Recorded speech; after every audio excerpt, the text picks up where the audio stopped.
Louange à Allah, le très miséricordieux, celui qui tient les cœurs dans sa main et qui ouvre et ferme des portes avec sagesse, et que la paix et la bénédiction d'Allah soient sur le prophète Muhammad, paix et salut sur lui. Il y a des moments très simples, presque banals, où tu sens pourtant que quelque chose vient de bouger dans ton destin, un message qui ne vient plus, un nom qui disparaît de ton écran, une invitation qui ne revient jamais, un silence qui s'installe comme s'il avait toujours été là.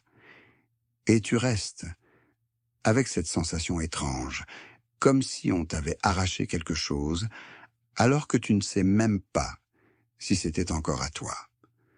Parfois tu te dis que tu as perdu quelqu'un, que tu as été abandonné, que tu n'as pas été assez, ou que tu aurais dû te taire, ou parler autrement, ou faire plus, et le cœur se met à tourner, à repasser les scènes, à chercher le moment précis où tout a basculé, comme si comprendre allait rendre la douleur plus légère. Et parfois, au fond, ce n'est pas seulement la personne qui manque, c'est l'idée que tu avais de ce lien, c'est l'habitude, c'est l'illusion d'être tenu, d'être reconnu, d'être rassuré par une présence, même si cette présence t'épuisait. Et c'est là que beaucoup se trompent, parce qu'ils pensent que toute séparation est une punition, alors que certaines séparations sont une protection, discrète, silencieuse, mais réelle, une protection pour ta foi, une protection pour ta paix intérieure, une protection contre ce que tu ne vois pas encore. Il faut être honnête. Il y a des liens qui ressemblent à de l'amour et qui sont en réalité une dépendance, des amitiés qui ressemblent à de la loyauté et qui sont en réalité une peur d'être seul, des relations qui ressemblent à un soutien, mais qui te tirent doucement loin d'Allah. Pas toujours par des mots directs, parfois juste par l'ambiance, par le rythme, par les priorités, par ce qui devient normal quand tu es avec eux. Tu ne t'en rends pas compte tout de suite, parce que le cœur s'habitue à tout, il s'habitue à rire de ce qui n'est pas beau, à minimiser ce qui blesse, à repousser une prière pour finir une discussion, à laisser une conscience s'endormir pour ne pas perdre une place dans un groupe. Et puis un jour, Allah retire, il coupe, il éloigne, il laisse un vide. Et toi, tu appelles ça une perte, alors qu'Allah, lui, regarde la foi que tu étais en train de perdre sans t'en rendre compte. Allah dit que l'homme peut détester une chose alors qu'elle est un bien pour lui, et aimer une chose alors qu'elle est un mal pour lui, et qu'Allah sait, tandis que vous ne savez pas. Coran, chapitre 2, verset 216. Cette phrase, si tu la laisses descendre en toi, elle change la manière de vivre les départs, parce qu'elle t'apprend que ton jugement n'est pas toujours un guide, et que ton ressenti n'est pas toujours un signe, et que ce qui fait mal n'est pas toujours ce qui détruit. Le prophète Muhammad, paix et salut sur lui, a mis devant nous une règle qui remet tout à sa place.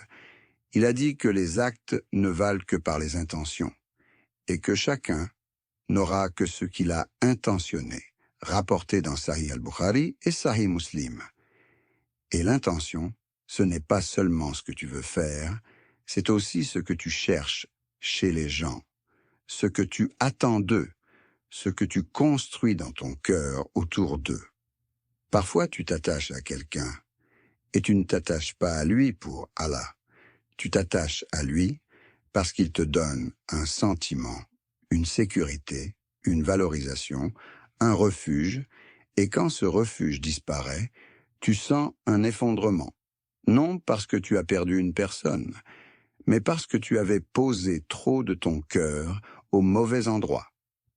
Et Allah est le très jaloux, au sens qui lui convient, il n'accepte pas qu'un cœur se prosterne intérieurement devant autre que lui, alors il te réveille, parfois avec douceur, parfois avec une secousse.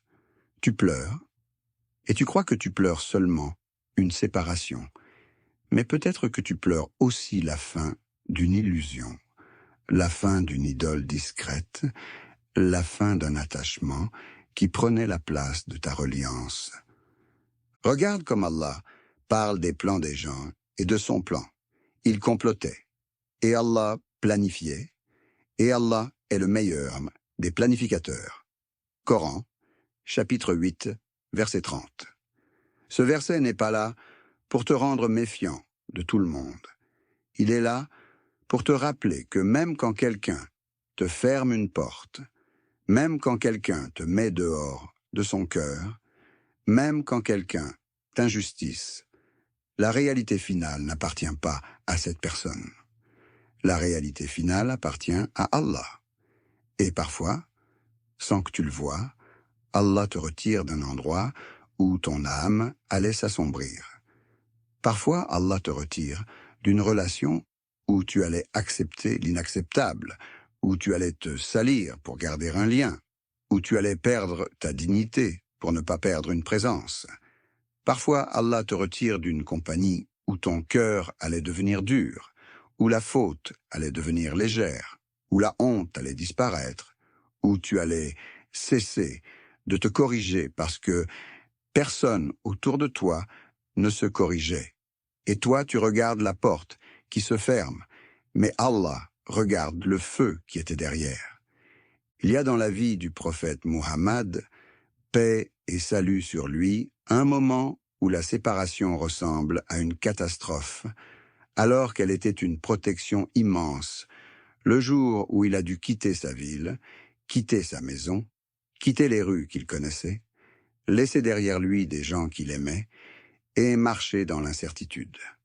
C'était une coupure réelle. Ce n'était pas une idée. Ce n'était pas un discours. C'était une fuite, une peur, une nuit, une grotte, un pas après l'autre. Et Allah a immortalisé cette scène quand le prophète Muhammad, paix et salut sur lui, dit à son compagnon de ne pas s'attrister, car Allah est avec nous. Coran, chapitre 9, verset 40. Cette phrase n'est pas seulement pour une grotte dans un désert, elle est pour ton cœur, quand tu te sens abandonné. Parce que parfois, ce que tu appelles solitude, Allah l'appelle protection. Parfois, ce que tu appelles vide, Allah l'appelle espace. Parfois, ce que tu appelles rupture, Allah l'appelle ouverture.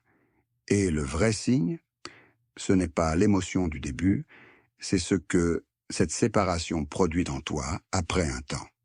Est-ce que tu te rapproches d'Allah ou est-ce que tu t'éloignes encore plus? Est-ce que tu retrouves la prière ou est-ce que tu la négliges davantage? Est-ce que ton cœur se purifie ou est-ce qu'il se remplit de rancune? C'est là que tu comprends si c'était un retrait qui t'enterre ou un retrait qui te sauve. Le cœur humain veut des explications immédiates. Il veut un coupable clair. Il veut une raison nette. Mais Allah éduque le croyant à accepter qu'il y a une sagesse qui ne s'explique pas toujours sur le moment. Dans l'histoire de Youssouf, la séparation commence très tôt. Un enfant arraché à son père, jeté dans un puits, vendu, déplacé, puis isolé dans une prison. Et si tu prends chaque étape seule, tu ne vois que perte. Mais à la fin, Youssouf reconnaît autre chose, il parle de la subtilité d'Allah, il dit que son Seigneur est subtil dans ce qu'il veut. Coran, chapitre 12, verset 100. Subtil, ça veut dire que la sagesse passe parfois par des chemins invisibles, par des détours qui te semblent inutiles, par des coupures qui te semblent cruelles, alors qu'elle te préserve de ce que tu ne pourrais pas porter autrement. Si Youssouf était resté dans certaines maisons, il aurait peut-être été détruit par des épreuves différentes. Si Youssouf n'avait pas été isolé, son cœur n'aurait peut-être pas été formé de la même manière. Et Allah, le savant, savait où le mettre, quand le mettre, et avec qui le mettre. Tu ne peux pas contrôler cela, mais tu peux apprendre à lire les signes dans ton propre parcours et à te demander avec honnêteté, est-ce qu'Allah m'a éloigné d'une personne parce que j'étais en train de me perdre auprès d'elle? Parfois, la personne qui part n'est pas forcément mauvaise, au sens évident. Parfois, elle n'est pas un ennemi. Parfois, elle n'a même pas l'intention de te nuire. Mais la question n'est pas toujours de savoir si elle est bonne ou mauvaise. La question est de savoir ce que ce lien fait de toi. Est-ce qu'il te rend meilleur auprès d'Allah? Est-ce qu'il te rend plus patient, plus vrai, plus humble? Ou est-ce qu'il réveille ton orgueil, ton jaloux, ton besoin d'être validé, ton besoin d'avoir raison, ton besoin d'être au centre? Certains liens sont des miroirs qui révèlent ton nafs, ton ego, et Allah te les montre un temps, puis il te retire la personne, comme on retire un outil après l'avoir utilisé, pour que tu travailles sur ce qui est sorti de toi. Parce qu'Allah ne t'éprouve pas toujours par l'absence. Parfois, il t'éprouve par la présence, et quand l'épreuve de la présence a fait son travail, il retire, et tu crois que tu as été puni, alors que tu as été formé. Dans Sahih Muslim, il y a ce récit lourd et vrai d'un homme qui avait commis des crimes immenses, puis Allah lui ouvre une porte de repentir. Il cherche un savant. Il demande si Allah peut lui pardonner. On lui dit de quitter sa terre, de quitter son environnement, de quitter la compagnie qui le maintenait dans le mal et de partir vers un endroit où l'on adore Allah. Il prend la route et il meurt en chemin. Et Allah, dans sa miséricorde, lui accorde le pardon. Ce récit n'est pas seulement pour quelqu'un qui a commis l'irréparable, il est pour toi. Quand tu réalises que ton environnement, tes relations, tes habitudes peuvent devenir une terre qui t'empêche de revenir à Allah. Parfois, tu dois être retiré, parfois tu dois être déplacé, parfois Allah te fait perdre une personne parce que tu ne pouvais pas te sauver en la gardant. Et même si tu n'as pas la force de couper toi-même, Allah, dans sa bonté, peut couper pour toi, parce qu'il veut ton retour, pas ta destruction. Il y a aussi une douleur qui se cache derrière certains départs, c'est l'humiliation. Tu te dis, ils m'ont oublié, ils m'ont remplacé, ils ont continué sans moi. Et le cœur se met à vouloir prouver, à vouloir montrer, à vouloir rattraper, à vouloir se rendre indispensable. Mais ici, il faut se souvenir de ce que le prophète Muhammad, paix et salut sur lui, nous a appris sur l'émigration intérieure. Il a dit que l'émigrant est celui qui délaisse ce qu'Allah a interdit, rapporté dans Sahih al-Bukhari. Parfois, ton émigration n'est pas de quitter une ville, c'est de quitter une obsession. C'est de quitter cette manière de mendier l'amour des gens. C'est de quitter cette habitude de surveiller qui te parle et qui ne te parle pas. C'est de quitter cette dépendance à être inclus. C'est de quitter ce dialogue intérieur qui te dit que tu n'as de valeur que si quelqu'un te choisit. Ton valeur n'est pas négociée dans les mains des créatures. Ton valeur est dans le fait que Allah t'a créé, t'a honoré, t'a donné la foi et t'appelle à lui. Et quand Allah retire, il retire aussi parfois une forme de servitude, une chaîne invisible. Tu ne le vois pas dans les premiers jours, mais si tu tiens, si tu patientes, tu sens une respiration revenir. La patience ici n'est pas une froideur. La patience n'est pas de faire semblant que ça ne fait pas mal. La patience, c'est de refuser de se rebeller contre Allah dans le cœur. C'est de refuser de laisser la douleur te transformer en quelqu'un d'amer. C'est de refuser de laisser la blessure devenir une excuse pour désobéir. Tu peux pleurer et rester digne. Tu peux souffrir et rester juste. Tu peux être secoué et rester propre. Et Allah a promis quelque chose à ceux qui le craignent dans ces passages qui ont sauvé tant de cœurs. Quiconque craint Allah, il lui donne une issue. Coran, chapitre 65, verset 2, et il lui accorde une subsistance d'où il ne s'y attend pas. Coran, chapitre 65, verset 3. Beaucoup pensent que la subsistance, c'est seulement l'argent. Mais la subsistance, c'est aussi les relations, c'est la paix, c'est la bonne compagnie, c'est une personne sincère, c'est un foyer stable, c'est un ami qui te tire vers Allah. Parfois, Allah retire une relation bruyante pour te donner une relation silencieuse mais honnête. Parfois, Allah retire un lien qui te consume pour te donner un lien qui te construit. Parfois, Allah retire une personne qui était proche de ton corps mais loin de ton âme pour te donner une personne qui te rapproche d'Allah, même si elle est discrète. Et il y a une chose très importante. Quand Allah retire certaines personnes, tu ne dois pas laisser cela t'endurcir au point de haïr tous les gens. Tu ne dois pas transformer une expérience en une vision sombre du monde. Le croyant reste équilibré. Il garde l'espoir dans les cœurs. Il garde la bonne opinion d'Allah. Il apprend, il devient plus lucide, mais il ne devient pas froid. Il comprend aussi qu'il peut avoir sa part de responsabilité. Peut-être que tu as blessé. Peut-être que tu as négligé. Peut-être que tu as été injuste. Et parfois, Allah retire quelqu'un pour te faire grandir dans ton comportement, pour te pousser à demander pardon, à corriger tes manières, à purifier ta langue. Mais même si tu as fauté, même si tu as une part, la porte d'Allah reste ouverte. Ce retrait peut être une miséricorde qui te redresse. Et si tu n'as pas fauté, si tu as été loyal, si tu as été sincère, alors ce retrait peut être une miséricorde qui te protège de l'injustice que tu n'aurais pas supportée plus longtemps. Il arrive aussi qu'Allah retire quelqu'un parce que ton cœur était en train de lui donner une place trop grande et ce retrait devient une leçon sur la sincérité. Tu dis que tu aimes pour Allah, mais est-ce que tu acceptes quand Allah choisit pour toi? Tu dis que tu fais confiance à Allah, mais est-ce que tu fais confiance quand ce qu'il décide te blesse?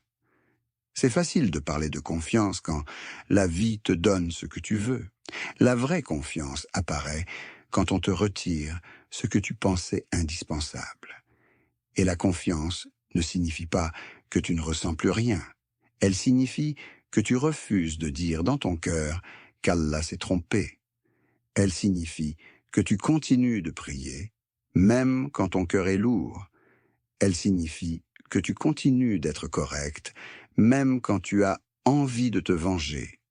Elle signifie que tu continues de demander à Allah une issue, même si tu ne la vois pas encore.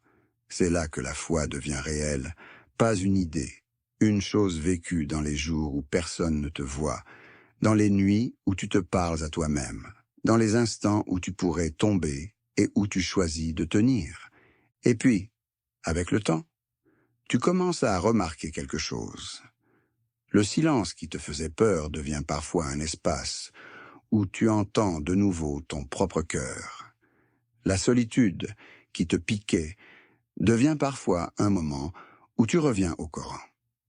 L'absence qui te rendait anxieux devient parfois une protection contre des discussions inutiles, contre des jalousies, contre des comparaisons, contre des paroles qui laissaient des taches dans ton âme. Tu te surprends à prier avec plus de présence. Tu te surprends à dormir avec moins de tension. Tu te surprends à ne plus attendre ce message qui te contrôlait. Et tu comprends que la paix n'est pas seulement d'avoir des gens, la paix c'est d'être avec Allah. Et quand tu retrouves cette paix, tu commences à voir ce que tu n'avais pas vu.